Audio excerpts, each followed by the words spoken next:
은 교회가 다음 교회에게, 여러분, 예수님이 2000년 전에 교회를 세우셨습니다. 물론 구약 시대에도 광야에 40년 동안 이스라엘 백성이 훈련받는 것도 광야 교회라고 그럽니다. 그런데 공식적으로 교회가 언제 설립됐죠? 사도행전 2장에 오순절 마가의 다락방에 성령의 충만함이 임할 때부터 교회가 설립된 거예요. 설립자는 누구십니까? 예수 그리스도이십니다. 그러니까 2000년 전에 교회가 설립된 거죠. 그럼 지금까지 교회는 2000년 동안 이어져 온 겁니다. 그런데 여기서부터 잘 들으셔야 됩니다. 교회가 이어져 올 때 2000년이 됐다 그랬죠? 그러면 처음에 생긴 교회가 그 다음 교회로 계속 이어져 온 거잖아요. 그런데 그냥 이어져 온 게 아니라 오늘 바울 사도가 그 다음 디모데에게 이렇게 지금 부탁을 하거든요. 그게 디모데 전서와 후서인데, 그냥 교회가 그냥 이어져 온 게 아니라 이렇게 교회가, 이전 교회는 다음 교회로 이렇게 전수되어서 이어져 온 거예요. 여러분, 우리가 독서를 왜 합니까? 여러분, 그냥 인생 사는 것보다 좋은 책을, 독서를 계속 하잖아요. 그러면 몇천 년 동안의 지식의 보고를 여러분 것으로 이렇게 업로드 하는 거예요. 그래서 독서를 하는 사람은 훨씬 교양이 있게 되고 또 지식이 풍성하게 되죠. 독서를 하면 할수록 이득이잖아요. 책 쓴 사람들이 그냥 쓰겠습니까? 정말 자기가 연구하고 정말 갈고 닦아서 책을 쓰거든요. 어떤 사람은 이제 백석신대의 박찬호 교수님은 칼빈 연구라는 책을 쓰기 위해 4년을 연구를 계속 한 거예요. 칼빈도 연구하고 루터도 연구하고 당시 제네바에서 어떻게 칼빈이 사역했는지 면밀히 살피면서 아주 4년 동안의 그 연구로 작은 책자를 하나 낸 거죠. 이 작은 책자를, 이 칼빈주의 연구라는 책자를 하나만 읽으면은 그 뛰어난 교수님의 그 4년 동안의 연구, 그리고 정말 수천 년 동안에 500년 이상 담겨 있는 칼빈에 대한 것들을 압축해서 실어 놓은 거잖아요.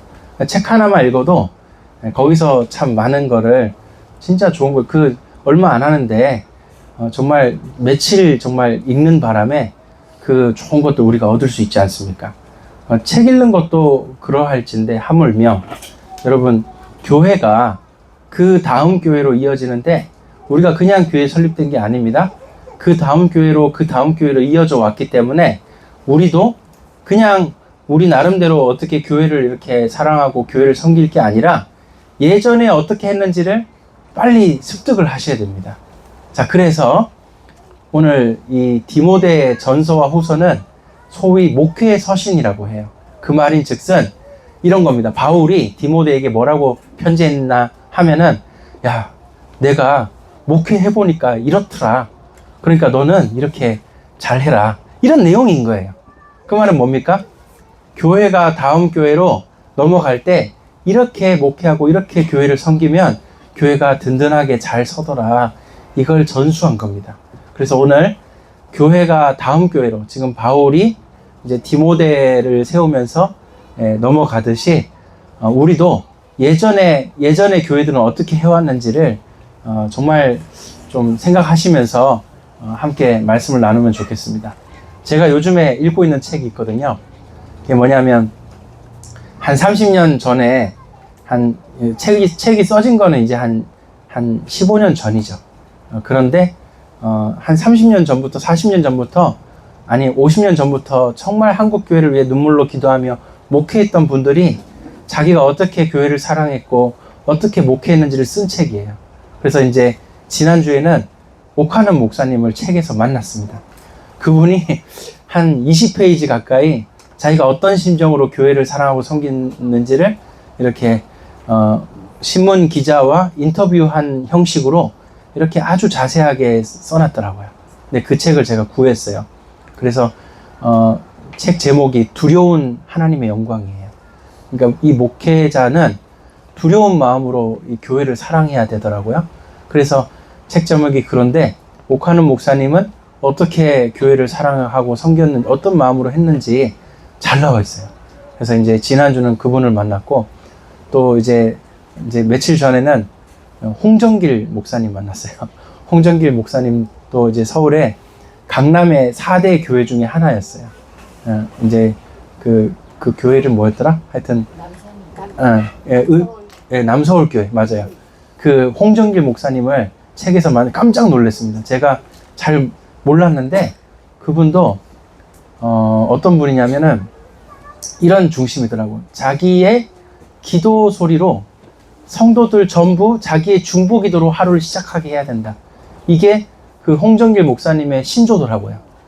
아침에 일어나면은 그 목사님은 자신의 중보 기도로 성도들 전체의 중보 기도로 성도들이 하루에 시작하게 해야 된다.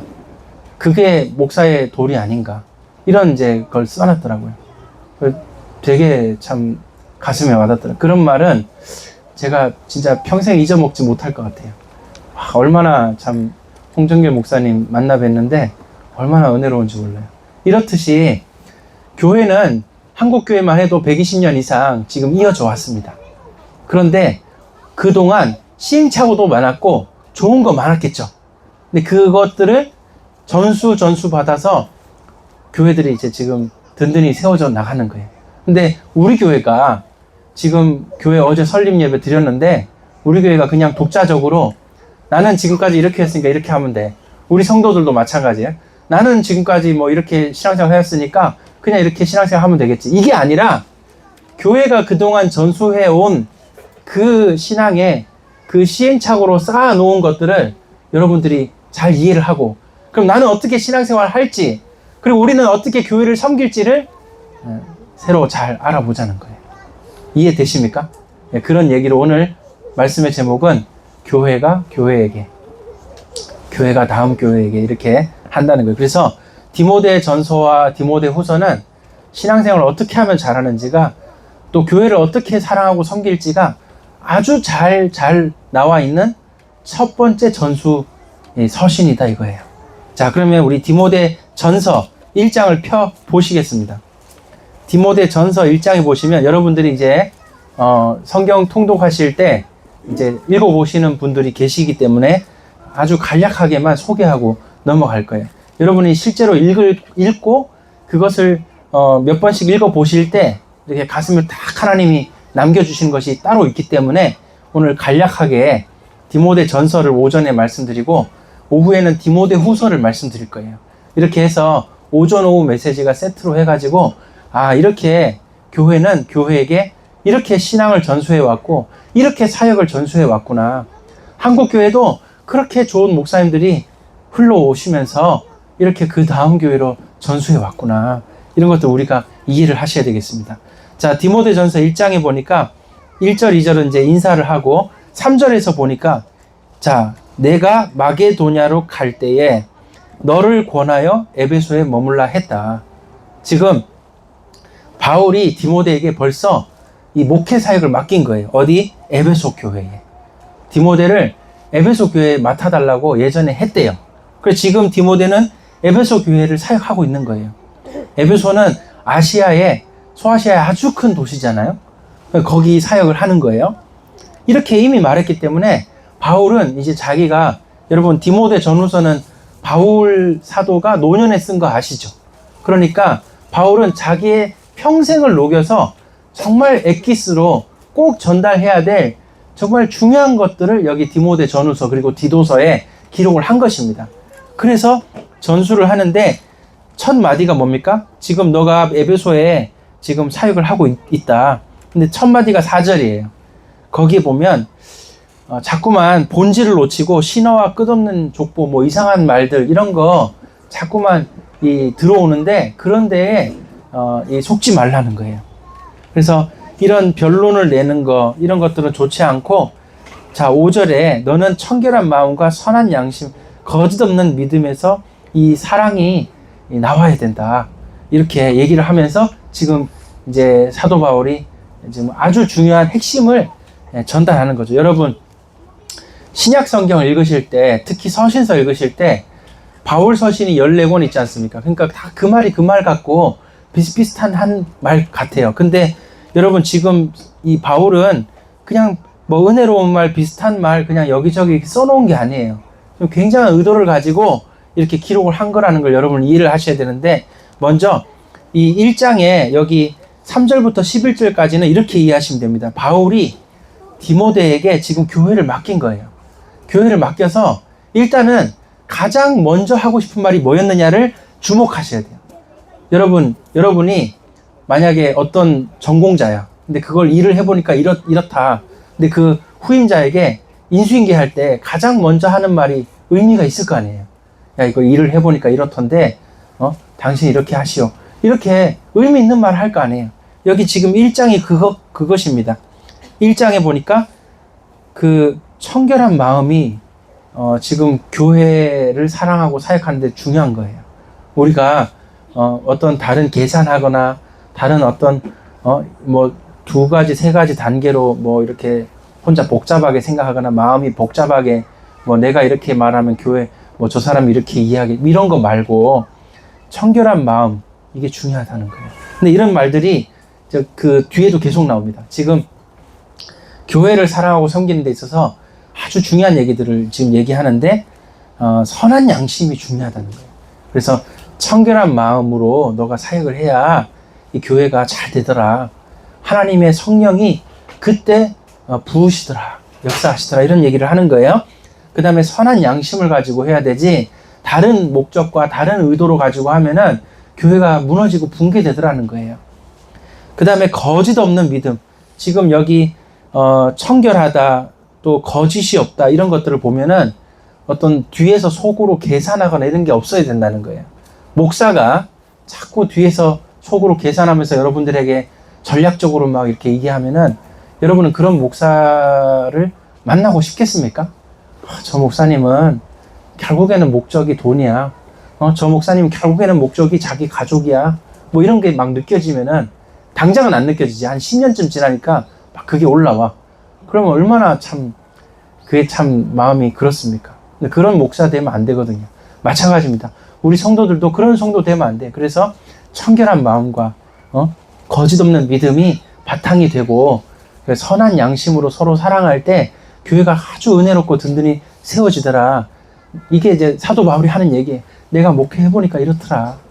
디모데야, 너 그런 교회 만들어라고. 이렇게 얘기를 하는 것이죠. 여러분, 지금 무엇이 중요한지 아시겠습니까? 이게 지금 다 바울이 그냥 하는 얘기가 아니라는 거를 아주 잘 이해하시기 바라고요. 그래서 이제 이런 마음으로 하는데, 7절부터 보시면은 율법을 얘기하는 거예요. 7절부터 이제 경건치 않은 자, 음행하는 자, 이런 사람들에 대해서 율법이 지금 교회 안에 필요하다, 이런 얘기를 하는 거예요. 여러분, 교회란 어떤 곳이냐? 사람들이 모인 곳이기 때문에, 그리고 모든 사람은 사실은 이 죄악된 본성을 가지고 있기 때문에 자꾸만 죄가 교회 안에 들어올 수 있다고요. 이제 그 돈에 대한 욕심이 교회 안에 들어올 수가 있고, 우리 한국교회도 많이 겪어봤잖아요. 뭐 교회 안에서 다단계도 하고 뭐 여러 가지 많이 들어왔거든요. 사업 얘기도 많이 했고, 제가 아는 이제 대구에 이제 전에 섬겼던 교회는 어느 집사님이 이제 청바지 사업을, 베트남에서 청바지 만들어가지고 이렇게 사업을 하면 크게 돈을 벌 수 있다는 거예요. 약간 사업 수완이 있는 집사님이었던 것 같아. 그렇게 얘기해서 이제 성도들 다 얘기 들어보더니 일리가 있거든. 그래서 돈을 이제 투자를 한 거죠. 어느 권사님 1,000만 원, 어느 집사님 뭐 2,000만 원 이렇게 해가지고 다 교회가 한 절반 정도가 투자를 해가지고, 이 얘기 제가 전에 했습니까? 얘기해 드릴게요. 하고 교회가 투자를 해가지고 청바지를 이제 그 유명 브랜드, 베트남이 유명 브랜드 청바지 많이 만드니까 그런 제조 공장에 맡기면은 청바지 엄청 질 좋게 만들어서 우리가 독자적인 브랜드 달고 홍보 잘해서 마케팅해서 팔면은 장사 된다는 거예요. 그래가지고 이렇게 하자. 그래서 일리가 있거든요. 그래서 이제 교회 성도들이 절반 이상 이렇게 투자를 했어요. 제가 알기로는 그때 꽤 돈이 많이 모여서 했어요. 몇 억씩 해가지고 들어왔는데, 결국에는 그 집사님 그 돈 가지고 뭐 베트남에서 만들고 있다 말하는데 어떻게 확인할 길이 없잖아. 여러분, 해외에서 뭐 어쩐다 이런 거, 여러분 그거 쉽지 않아요. 여러분 그거 가볼 겁니까? 어떻게 할까? 하는지 안 하는지 어떻게 알아 그거. 그래가지고 한데 자꾸 그 집사님은 좀만 기다리래. 한 1년 지나 이제 청바지 나온다는 거예요. 보니까 청바지 한 장 어디서 사와가지고 이거 만든 거래. 교회 안에서 보여주고 이제 팔기만 하면 된대. 뭐 그러고 끝이에요. 이제 끝났어. 그래서 결국에는 그 집사님은 교회 안에 돈 안 갖고 이렇게 투자금 다 회수 못하고 그렇게 교회 안에 있는데, 그런데 보니까 그 집사님은 보통 그렇게 하면 교회 떠나잖아요. 뭐 딴 데 가야 되는데 또 그 집사님 교회 안에 계속 있어. 그리고 이제 성도들하고 계속 싸우는 거야. 뭐 교회만 오면은 내 돈 내놔라 뭐 이런 거 있잖아요. 성도들이 와가지고 집사님 막 서로 험한 말 나오고, 아니 뭐 이렇게 뭐 누구 집사 하면서 뭐라고 부르면서 막 소리 꼴깍 지르고 뭐 이런 분위기더라고요. 근데 그렇게 해서 그래도 뭐 이제 싫은 사람 당신이 떠나라 이거야. 돈 띠꼈는데 열받으면 당신이 나가라 이거야. 그래가지고 교회가 얼마나 풍파가 많은지 진짜 너무 속상하고 아프죠. 이런 식의 여러분. 그러고 그렇게 돈 떼먹은 그 집사는요, 예배 시간마다 그렇게 은혜 받고 좋대. 이게 무슨 은혜입니까? 저는요, 하나님의 심판이 그 사람에게 임하기를 진짜 정말 제가 간절히 원합니다. 진짜로. 그게 여러분 사랑이에요. 그거 진짜 아니고, 그 돈은요 사람의 피와 같은 거예요. 돈 쉽게 생각하면 오죽하면 십계명에 도둑질 하지 마라 얘기했겠어요. 여러분 돈 한 푼 한 푼 귀하게 여기고, 여러분 특별히 11조는 하나님 앞에 우리가 의무로 드리는, 사실은 11조는 헌금이 아니에요. 우리가 의무로 드리는. 그래서 제가 헌금 기도할 때 11조는 원래 10분의 1 하나님 거니까 드린다고 이렇게 얘기하잖아요. 헌금은 뭡니까? 예배헌금, 감사헌금이 우리가 당연히 기쁨으로 드리는 게 헌금이고요. 그 다음에 이제 목적헌금이 있어요. 그 건축, 선교, 뭐 후대를 위해서 드리는 헌금은 목적헌금인데, 이거는 여러분 없는데 살찌져서 드리는 그런 의미예요. 그래서 제가 헌금 기도할 때 뭐라고 합니까? 없는데 살찌셔서 드렸다고 이렇게 기도한단 말이에요. 그 보통 쉬운 게 아니에요, 여러분. 그렇게 해서 이제 우리가 헌금 생활하고, 그 한 푼 한 푼이 그거 진짜 피 같은 겁니다. 살 찢는 거라니까요. 쉬운 거 아닙니다. 근데 그런 건데 그 교회 안에서 그렇게 쉽게, 뭐 얘기 나온 김에 하나만, 어제 들은 얘기인데 하나만 더 얘기하면은, 한국 교회에 그 차영배 교수님이라고 혹시 아세요, 여러분? 그 엄청 유명한 분이에요. 여러분 한국의 신학자, 뭐 역사적으로 지금까지 있었던 신학자 탑10 안에 드는 분이 차영배 교수님이에요. 근데 그 차영배 교수님이 평생의 교수로서 정말 총신대 신대원에서 강의하고 또 고신대에서 강의하고 뭐 평생에 이렇게 귀한 정말 교수 생활을 다 하고, 정말 한국교회에 엄청난 족적을 남긴 귀한 분인데, 그렇게 다 하고 마지막에 이제 은퇴 다 했어. 근데 이제 재산이 이제 뭐 10몇 억인가 이제 있어요. 옛날부터 교수했던 분들은 그 교수 생활하면서 이제 자기 살 집을 보통 이제 학교 가까운 데 살다 보니까 강남 이런 데 땅 사서 집 얻어 살거든요. 그러다 보면 이제 은퇴할 때 되면은 그 집값이 50억, 100억씩 돼. 그러면 지금 김남식 교수님도 그러시는데, 전부 다 이제 그 도서관 건립한다고 150억을 다 내버렸어요. 자기 집을 다 내버렸어. 근데 이제 차영배 교수님도 이제 불과 10몇 년 전에 자기 재산을 이렇게 가지고 어떻게 이제 노년을 의미있게 하나님 나라 일을 할까 이렇게 기도하는데, 어떤 뭐 집사님인지 누가 남미에 신학교 세우자고 얘기를 하는 거예요. 그래서 홀라당 그 얘기 듣고 홀라당 자기 있는 돈 그걸 전부 다 집 그거 전부 다 그 대출 다 받아가지고 남미에 신학교 지으라고 다 한 거예요. 얼마나 기가 막히게 잘하는지, 진짜 정말 남미에 이렇게 좋은 신학교 세워줘야 될 것 같아. 그래서 다 했어. 그리고 끝났어요. 그럼 들고 다 가져가 버렸어. 없어져 버렸어. 뭐 말로는 뭐 신학교 세우고 있단 말하는데 확인할 길이 있습니까? 그 연세의 남미를 가볼 수가 없잖아요. 그냥 다 날리고 완전히 빈털털이 돼서 이제 노년을 그냥 이제 자녀들 집에서 이렇게 사시다가 이렇게 생을 마감하신 그 얘기를 이제 김남식 박사님이 얘기해 주시더라고. 그러니까 참 이게 뭐 사람 사는 데다 보니까 교회 안에도 그런, 교회 안에 뭐 이런저런 참 아픔도 많고 어려움도 많잖아요, 여러분. 지금 뭐 돈 문제만 얘기했는데 다른 것도 많잖아요. 뭐 사사로운 감정부터 시작해서 뭐 사람이 사는 데다 보니까 인간이 인간적으로 다 안 맞거든요. 어떤 사람은 이런 성향, 저 사람은 저런 성향인데 서로 안 맞아. 아니, 심지어 부부간에도 안 맞아서 같이 방 안 쓰는데, 그럼 그 세상 교회에 와가지고 이렇게 서로 만나는데 다 어떻게 맞겠습니까? 근데 저 권사님 꼭 저런단 말이야. 뭐 이러면서 집에 오면 막 내가 그때 그 말 했어요. 막 속상해. 왜 그런 일이 자꾸 생깁니까?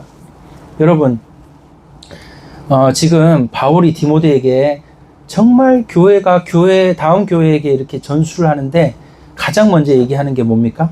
청결한 마음, 거짓 없는 믿음, 선한 양심, 이런 거 굉장히 중요하다는 거예요. 그리고 율법이 중요하다는 거예요. 율법을 우리가 선한 양심 가지고 거짓 없는 믿음 가지고 살면은 율법이 필요 없을 정도로 괜찮대. 근데 교회가 문제 생길 때 꼭 정말 선한 작용을 하는 게 율법이라는 거예요. 교회가 문제 생기고 어려울 때 이 율법을 단단히 잘 가르치는 교회는 교회가 안정되는 거예요. 그래서 그런 의미로 지금 이제 바울이 이제 디모데에게 교회를 맡긴 것부터 이제 시작이 됩니다. 자, 그 다음에 1장 12절부터 보면은 이제 바울이, 여기 성경에다 아예 적어 놓으셔도 좋고요. 노트에 적으시면 좋겠습니다. 1장 12절부터는 뭐냐? 바울이 교회를 사랑하면서 경험한 은혜를 지금 말하는 거예요. 바울은요, 자기가 교회를 섬길 때 이러이러한 은혜를 받았다, 그 얘기를 하는 거예요. 그래서 뭐라고 합니까? 자기는 도저히 이 13절에 자기는 긍휼을 입지 않은 정말 이 뭡니까? 그동안에 이제 비방자요, 박해자로, 폭행자로 정말 이렇게 교회를 박해하던 사람인데, 이런 나에게 12절에 이런 나에게 하나님이 내게 이 귀한 직분을 맡겨주셔서 참 어떻게 나 같은 사람 이런 거 할 수 있나, 그런 이제 마음으로 했다는 거죠. 그래서 이제 14절이 중요합니다. 14절.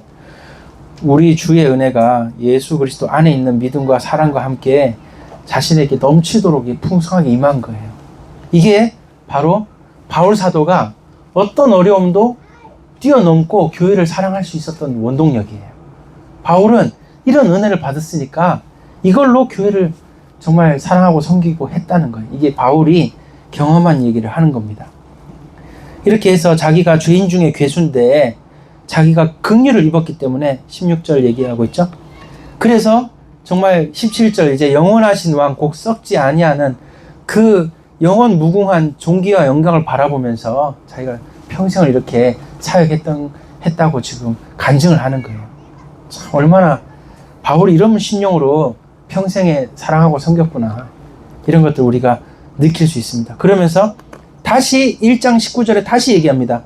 믿음, 거짓 없는 믿음 얘기하는 거예요. 그죠? 내 아들 디모데야 하면서 19절에 믿음, 그 다음에 착한 양심을 가져라. 여러분, 이게 지금 그냥 좋은 단어 나열하신 거 아닙니다. 바울 사도가 자기가 교회를 사랑하고 섬겨 보니까 교회가 되려면, 어려움을 이겨내려면, 교회가 진짜 복된 교회가 되려면 이 믿음, 거짓 없는 믿음, 그 다음에 선한 양심이 있는 교회, 우리 모든 성도가 이렇게 되기를 예수님이 축복합니다. 이게 돼야, 그 다음에 아까 처음에 얘기했죠? 청결한 마음, 이런 것들이 그냥 무형의 가치를 얘기하는 게 아니에요, 여러분. 이거는 교회를 생명력 있게 성령께서 정말 임재하시는 교회로 만드는 좋은 밭이라는 거예요. 좋은 밭. 이런 교회가 좋은 밭이에요, 여러분. 돌밭이 아니고 가시 떨기가 아닙니다. 이 좋은 밭이 되는 거예요. 자, 그 다음에 2장 보십시오. 2장. 디모데전서 2장. 여러분 꼭 오늘 설명을 들으시고 집에 가셔서 나는 어떤 교회를 정말 섬기고 사랑하고 내가 평생에 다닐 정말 좋은 교회, 어떤 교회면 좋겠나, 진짜 생각하면서 디모데 전후서 꼭 읽어보시고 디도서도 읽어보시고 하십시오. 자, 2장에 보니까, 여기 보니까 이제 교회에서 모일 때 얘기하는 거예요. 교회에서 모일 때 2장 1절부터 보니까 모일 때는 중보 기도를 하라는 거예요. 도고와 감사로, 도고가 중보 기도를 뜻합니다. 교회가 모일 때는 중보 기도를 하라. 그래서 그 모임을, 공식적인 모임을 할 때마다 기도 모임을 자꾸 만드는 게 좋아요. 여러분, 교회가 흩어져서 여러분 개인이 신앙생활 할 때는 말씀 통독을 계속 하셔야 돼요. 그 다음에 교회는 모일 때는 중보 기도를 해야 돼요. 공식적으로. 이게 굉장히 중요해요. 이거는 사도 바울이 다음 교회를 목회해 나가는 디모데에게 중요한 꿀팁을 전하는 거예요. 교회 목회를 이렇게 해라. 모일 때마다 간구와 기도의 시간을 가지고 중보 기도의 시간을 가져라. 서로 기도 제목을 나누어라. 이걸 얘기하는 거예요. 정말 사랑으로. 근데 이제 한국 교회는 이 기도하는 문화가 잘 정착돼 왔습니다. 근데 안타깝게도 어떤 교회는 보니까 누가 정말 자신의 속 얘기를 털어서 중보기도 부탁을 하잖아요. 그러면은 시간 지나서 막 뒷담화를 해. 야, 어떤 우리 교회 누구는 지난주에 나한테 이런 얘기 하던데, 야, 어떡하냐. 말로는 이제 정말 기도하는 마음으로 얘기를 하지만 가만히 듣고 보니까 뒷담화처럼 돼버렸어. 그래가지고 서로 약간 흉보는 식으로 그런 말이 교회 안에 돌까봐 중보기도 부탁도 못해 이제는. 그러니까 교회의 기도 문화를 없애는 정말 결정적인 그 실수가 뭐냐? 말이 선한 양심과 청결한 마음으로 서로를 사랑하는 것을 해치는 뒤로 말이 도는 게 이게 문제인 거예요. 그래서 교회는 어떤 교회가 좋은 교회입니까?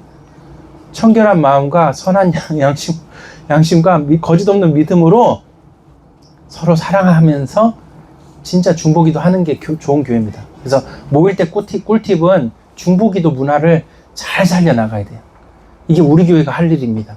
그래서 이걸 하기 위해서 잘 들으시기 바랍니다. 어떤 사람과 기도 제목을 나누었으면 웬만하면은 다른 사람에게 전하지 마셔야 돼요. 아주 입이 무거우셔야 돼. 그냥 야, 누구는 이렇다더라. 누구는 저렇다더라. 이건 말 함부로 잘못 자면 큰일 납니다. 원래 말은 전달되면은 와전되는 거 아시죠? 그러니까 말은 전달하는 거 아니에요. 조심해야 돼요. 그래서 누군가와 기도 제목을 진실하게 나누었으면 꼭 자기 말고 웬만하면 비밀을 지켜야 돼요. 여러분 꼭 명심하십시오. 그리고 정말 사랑하는 마음으로 그 사람을 위해 기도하셔야 돼요. 자, 이렇게 됩니다. 그래서 꼭 교회 안에, 자, 따라합시다. 교회 안에 모일 때마다 중보기도의 문화 만들자. 이거 굉장히 중요합니다. 자, 그 다음에 8절부터 보시면은 이제 여자는 나서지 말고 단정함으로 있어라 이런 얘기 쭉 나오고 이걸 이제 오해하시면 안 돼요, 여러분. 아니, 왜 남자는 되고 여자는 안 되냐 이렇게 오해하시면 안 돼. 여러분, 교회가 은혜로운 교회가 되려면 지금 이게 옛날 시대 문화고 지금 시대는 문화가 다르니까 이거 아니다 뭐 이렇게 이해하실 게 아니고 지금 여기서는 문화를 얘기하는 게 아니에요. 여기 12절 보십시오. 여자가 가르치는 것과 남자를 주관하는 것이 것을 허락하지 아니하노니 여자는 조용할지니 뭐 이런 의미를 얘기하고 13절 보면은 이 근거로 이는 아담이 먼저 지음을 받고 하와가 그 후다. 이제 근거로 지금 창조까지 얘기하는 거예요, 사도 바울이. 근데 이걸 들으면은 아니 무슨 이렇게 남자 가부장적인 문화를 얘기하는 거냐 이렇게 오해하시면 안 돼. 이게 무슨 의미냐면 잘 들으시기 바랍니다. 보통 교회마다 남자가 많아요, 여자가 많아요? 여자가 훨씬 많아요. 한 8대2 될 거야. 우리 여자 성도들이 없으면은 교회가 안 돌아갈 거라니까. 근데 잘 들어보십시오. 약 2000년 전에 이 사도행전 2장에 성령 충만한 임하고 예루살렘 교회, 안디옥 교회 이런 교회들, 사마리아 교회 이런 교회들도 자, 퀴즈 냅니다. 남자가 많았을까요? 여자가 많았을까요? 무조건 100% 여자가 많은 거야, 여러분. 여러분, 여자들이 신앙생활 훨씬 더 뜨겁고 다 그래요. 근데 여기는 역시나 그랬는데 왜 여기는 자꾸 왜 남자를 세우라고 얘기를 합니까? 그게 교회가 운영되는데 키예요. 잘 들어보세요. 어느 교회든지 어느 시대든지 남자 성도를 세워나가야 돼요. 믿음의 사람으로. 근데 그게 쉬워요, 어려워요? 어렵다니까요. 여성들은 잘 들어보세요. 여성들은 훨씬 더 감성이 풍부하고 훨씬 더 마음을 담고 이게 달라요. 근데 남자들은 언뜻 보면 감정이 메말라 보여. 공감을 못 해주는 것 같아. 남자들 얘기하면은 이성적이고 딱딱한 거야. 아무리 얘기해도 여자들은 기도할 때, 여성분들은 기도할 때 막 눈물도 흘리고 기도하는데 남자들은 아무리 쥐어짜도 눈물 한 방울 안 나와. 저도 그렇거든요. 이게 그렇다. 그러니까 자 이게 맞나 그런 마음이 이제 저도 청소년기에 많이 헷갈렸죠. 왜 나는 기도할 때 이렇게 눈물이 별로 안 나오지? 억지로 막 해야 눈물이 나오지? 이런 마음이 든단 말이죠. 근데 교회는요, 교회는 그런 남자들이 예수님을 진실로 믿고 믿음이 들어가고 복음의 사상이 들어가면 성경이 가르치는 그 사상이 사상화가 돼야 돼요. 이게 들어가면요, 흔들리지 않는 교회 일꾼 되고 기둥이 됩니다. 그래서 교회는 잘 들으시기 바랍니다. 여성분들이, 여자 성도들이 섭섭할 문제가 아니에요. 교회는 남자 성도가 적어요. 근데 옛날에는 좀 더 많았는지 모르겠지만 적어요. 근데 어느 시대나 다 똑같아. 적은데 남자 성도가 진실한 믿음 가지도록 세워나가는 것이 이게 어려워요, 사실은. 남자 성도들은 믿음 다 가지고 이렇게 서는 게 어려워. 세상 문화 유혹도 많고, 여러 가지 돈도 뭐 나가서 버는 사람들이니까 이게 세상적으로 막 그래요. 근데 남자 성도를 믿음으로 세워나가는 게 이게 굉장히 교회가 중요한 그 키포인트다 이거죠. 그래서 꼭 우리 교회도 마찬가지. 우리 교회도 남자 성도들이 잘 서야 돼요. 근데 그거에 아주 정말 우리 모든 여자 성도님들은 남자 성도를 잘 세워나가는데 기똥찬 지혜를 가지시기 바랍니다. 이게 지혜야, 여러분. 여러분, 남자는 누구 하기 나름이다? 여자가 하기 나름이다, 여러분. 결국에는 여자가 뒤에서 다 조정하는 거야. 할렐루야. 네. 앞에 안 서도 돼. 앞에 서게 되면 서는 거고, 어떻습니까? 근데 남자 성도들이 믿음 자라서 앞에 서는 게 더 복되다 이거죠. 여러분, 크리스마스 행사할 때 여전도회가 앞에서 찬양하고 율동하는 것보다 남전도회가 나와서 했다. 그러면 빵빵 터져, 여러분. 남자들이 믿음 가지고 해봐. 얼마나 은혜로운지 몰라요. 그러니까 꼭 우리 교회도 이 남자 성도가 든든하게 세워지는 귀한 교회 되기를 예수님 축복합니다. 자, 그렇게 이해를 일단 간단하게 하시고요. 자, 그 다음에 디모데후서 3장으로 가보세요. 자, 디모데 전서 3장에 보시면은 이제 교회를 정말 좋은 교회로 이렇게 전수를 하는데 어떻게 하느냐? 좋은 장로, 좋은 집사를 세우라는 거예요. 여러분, 교회 행정의 가장 중요한 일이 뭐냐? 어떤 목사를 청빙하고 세울 거냐? 이게 첫 번째. 두 번째는 뭐냐면 어떤 장로, 어떤 집사를 정말 이렇게 피택해서 세울 거냐? 이게 굉장히 중요하다는 거예요. 그래서 꼭 이렇게 3장에 읽어보십시오. 이거 꼼꼼하게 읽으셔야 돼요, 여러분. 정말 좋은 장로님이 어떤 분인지, 어떤 자가 목회자가 돼야 되는지, 어떤 자가 정말 집사로서 이 교회를 사랑하는 게 좋은지. 교회는요, 예수님이 설립자시고, 이 목사, 장로, 집사, 이제 권사는 이제 집사와 같은 역할이라고 보시면 됩니다. 안수 집사와 권사는 같은 역할이다. 이렇게 이해를 하시면 되겠어요. 자, 이렇게 어떤 장로, 권사, 어떤 목사, 장로, 집사, 권사가 되는 것이 정말 좋겠는가. 이게 교회가 은혜롭게 든든히 세워져 나가는데 이게 굉장히 중요하다. 이런 교회 행정을 잘 해야 됩니다.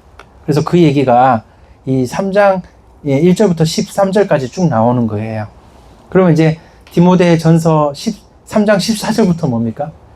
여기 써놓으셔야 돼요. 여기서부터는 다시 교회의 본질과 사명을 얘기합니다. 교회가 행정을 잘하고 좋은 장로님 계시고 좋은 권사님, 집사님 계시고 목사님, 좋은 목사님 계셔도 결국에는 교회 본질을 잃으면 안 된대. 그래서 교회 본질이 뭡니까? 15절, 3장 15절에 하나님의 집으로서의 교회입니다. 하나님의 집으로서의 교회. 이 교회는 살아계신 하나님의 교회다. 진리의 기둥과 터다. 이 교회는 진리의 터입니다. 교회는 정말 하나님이 세우신 교회다 이거예요. 그래서 이 본질을 잃으면 안 된대요.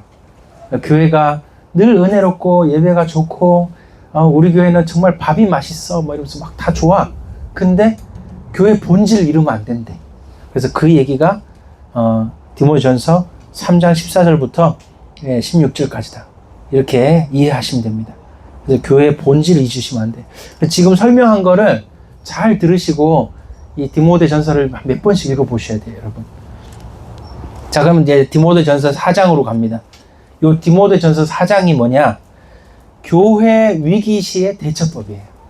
요 4장부터는 교회가 위기가 왔을 때 어떻게 대처할 거냐, 예, 그 얘기를 하는 거예요. 여기 보니까 양심의 화인을 맞은 외식하는 거짓말하는 자들이 교회 안에 있을 수 있다 이거예요. 그래서 아까 뭐 설명한 대로 뭐 경제적인 어떤 문제가 교회 안에 생긴다든지 성도 간에 갈등이 생긴다든지 목회자가 문제가 있다든지 뭐 여러 가지 좀 교회가 이렇게 위기를 만날 수가 있어요, 여러분. 이럴 때 어떻게 할 거냐? 여러분 여기 보니까 어떻게 하라고 되어 있습니까? 교회 위기시 대처법이 뭐라고 나와 있어요? 여기 디모데전서 4장 얼른 빨리 1초 만에 빨리 한번 보세요. 위기시 대처법이 뭐예요? 바로 4장 5절에 나와 있어요. 뭐라고 되어 있습니까?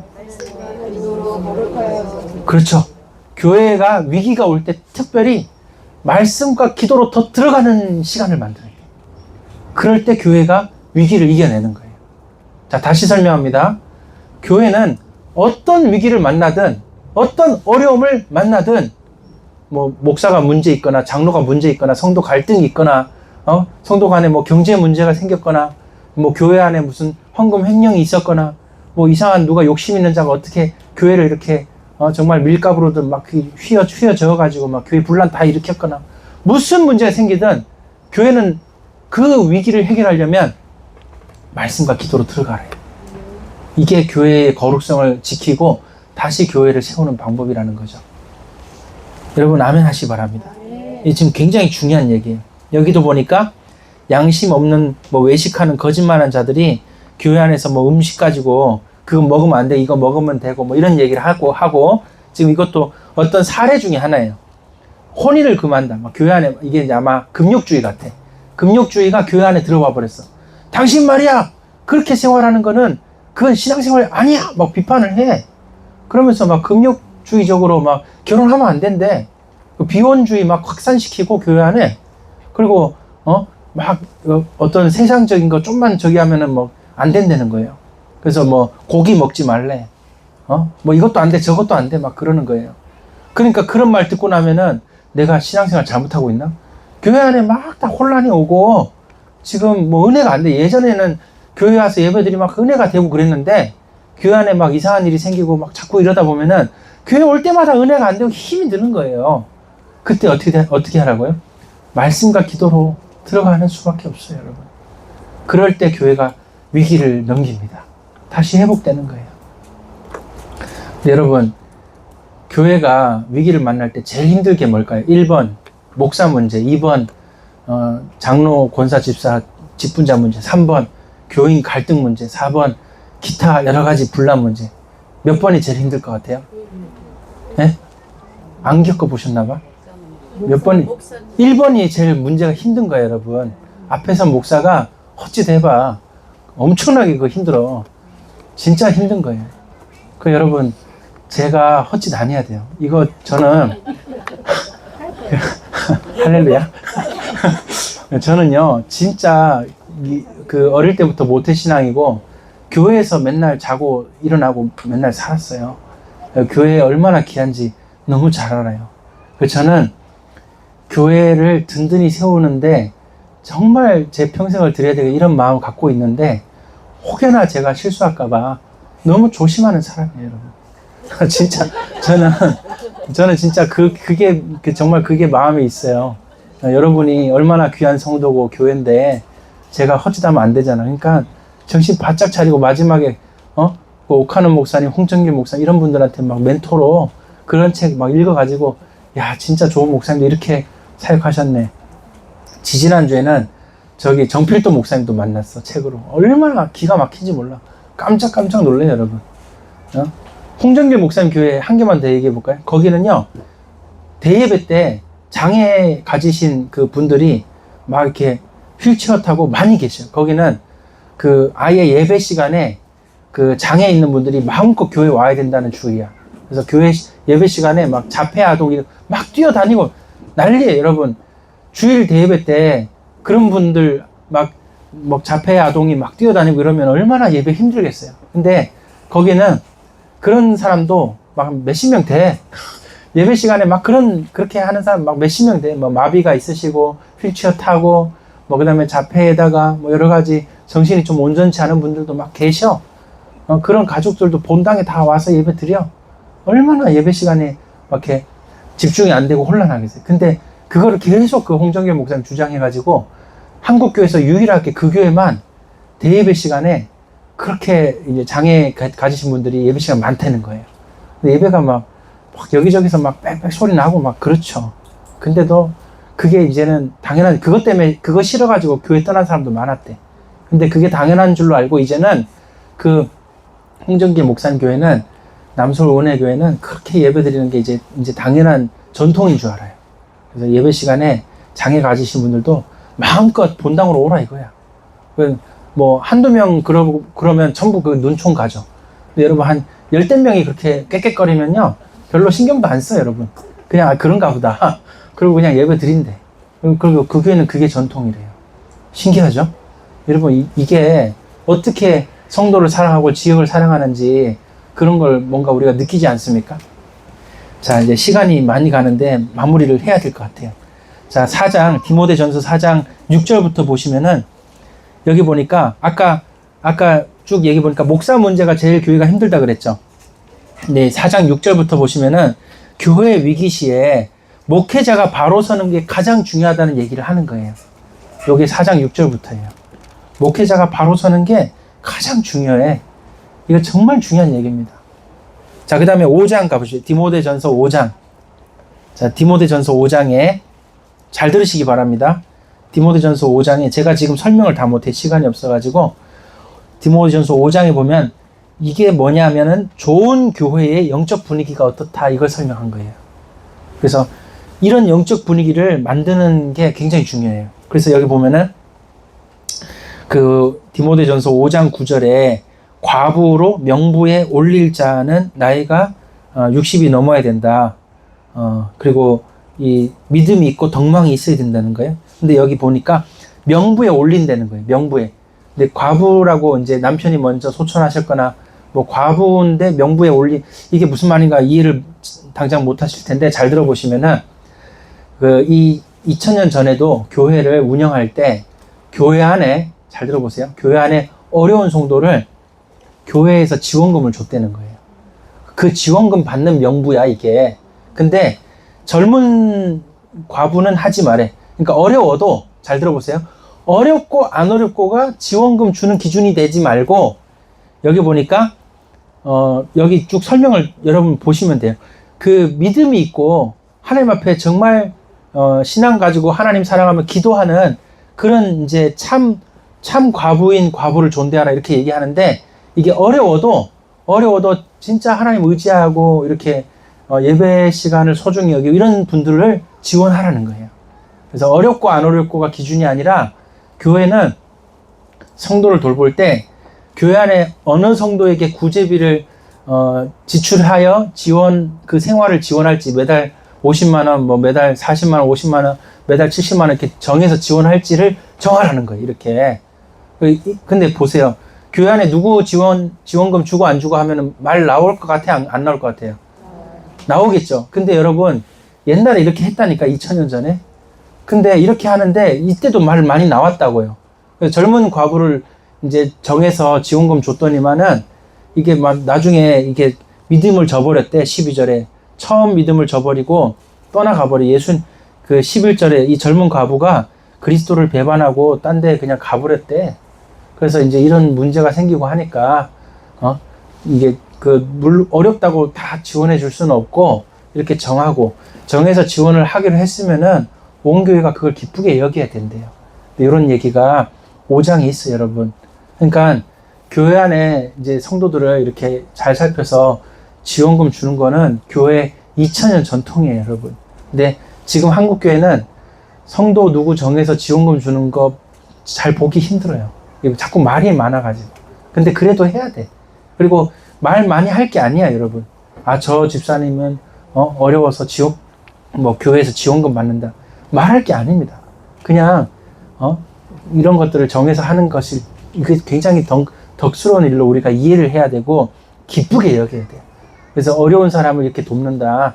그 다음에 여기 보면은 17절 보면은 잘 다스리는 장로를 배나 존경할 진짜로 알고 이렇게 얘기하면서 그 18절 보면은 사례비 얘기를 합니다. 이제 그 목회자가 잘 가르치려고 할 때, 그 입에 망을 씌우지 마라. 생활할 수 있게 다 해줘라. 이런 이제 목회자 사례비 얘기도 합니다, 여러분. 이렇게 돼 있고, 그 다음에 21절에 아무 일도 불공평하게 하지 말아야 된대요. 교회 안에 행정을 할 때 그 장로, 목사, 집사 세웠으면은 공평하게 교회 안에 일을 잘 해서 교회가 은혜롭게 잘 세워져 갈 수 있도록 해야 된다는 거예요. 그래서 뭐 이렇게 당회에서 교회 운영위원회에서 이렇게 어떤 뜻을 가지고 딱 정했으면은 은혜롭게 공평하게 해야 되지, 갑자기 뭐 사모가 와서 한마디 했다고 다 틀어버리고 다 없애버리고 이렇게 하면 안 된다 이거죠. 그래서 이렇게 공평하게 얘기를 해야 된다. 잘 교회를 섬겨야 된다 이거죠. 그 다음에 이제 6장, 디모데전서 6장에 보시면은 적어 놔보세요. 여기 6장 3절부터 보시면은 목사가 타락하면 어떻게 되는지 나와요. 목사가 타락하면은, 잘 들어보세요. 목사가 타락하면 제일 쉽게 빠지는 게 돈입니다. 그래서 여기 돈 얘기가 나오는데, 돈을 사랑하는 게 일만하게 뿌리다 이렇게 얘기하죠. 근데 이게 특정 성경을 가르치는 자들, 가르치는 장로들, 그게 목사거든요. 목사에 대한 얘기예요, 여러분. 목사가 마지막에 제일 추한 게 뭐냐? 돈 바라는 게 제일 추한 거예요. 목사는 마지막에 정말 하나님께 기도해야 돼. 바라지 않아야 돼요. 그냥 딱 맡겨, 하나님께. 이거 되게 중요합니다. 제 입으로 말한 거예요. 네? 제 입으로 말했어. 나 그런 사람 되고 싶습니다, 여러분. 나중에 제 눈빛이 바뀌어서 제가 나이 70 먹어가지고 제 눈빛이 바뀌어서 돈 바라고 이러면 호통을 쳐주셔야 돼요, 여러분들이. 근데 제가 나이 70 되면 안 계실 분들이 계시니까 결해. 나한테 호통 쳐. 이제 70 되면 내 미리 얘기하는 거야. 노혜주 집사님 나한테 호통 쳐야 돼. 네. 이런 분들, 그 고유야. 너도 이제 그때 집사님 되겠지? 나한테 호통 쳐라 이거야. 내가 미리 말했어. 그 다음에 여러분, 좋은 교회는요, 이렇게 목사와 또 성도 관계가 좋아야 돼요. 그 이제 그 안동에서 이제 처음 가니까, 아이고 빨리 마칩시다. 안동에 가니까 그 안동에서 성도들이 저한테 그러더라고요. 아이고 이제 저 목사님이 내 장례식까지 다 치러주면 좋겠다 이런 얘기 하더라고요. 그래서 제가 참 그 얘기 듣고 참 감사하기도 하면서 몸둘 바를 몰랐는데, 여러분, 교회는요, 목사와 성도들 간에, 또 장로, 권사, 집사님들과 성도들 간에 관계가 좋아야 돼요. 이걸 놓고 꼭 기도하시기 바랍니다. 자, 그 다음에 6장 11절부터 이제 마지막 당부입니다. 이렇게 해서 디모데전서 이야기가 다 마친다. 자, 여러분, 교회가 다음 교회에게 어떤 교회가 되면 제일 좋겠는지 그 본질과 노하우를 싹 다 전수합니다. 그게 바울이 디모데에게 쓴 편지예요. 여러분, 이 중심적인 개념을 가지고 제가 이 편지를 한번 풀어봤어요. 이것은 아주 적절한 해석입니다. 그래서 여러분들이 이걸 잘 이해하시고 진짜 좋은 교회 한번 만들어보자. 할렐루야! 네, 진짜 좋은 교회 한번 돼보자. 우리는 그런 마음뿐입니다. 저도 목회 2회차예요. 여러분도 신앙생활 2회차, 3회차예요. 그러니까 우리 알 거 다 알아. 그러니까 제대로 해보자 이거죠. 할렐루야! 허튼 짓 하지 말자 이거야. 우리 이제 복음 가지고 이렇게 서로 사랑해 봅시다. 우리 주님 오실 때까지 정말 선한 능력교회, 좋은 교회 든든히 세워서 주님 앞에 칭찬받기를 예수님 이름으로 축복합니다.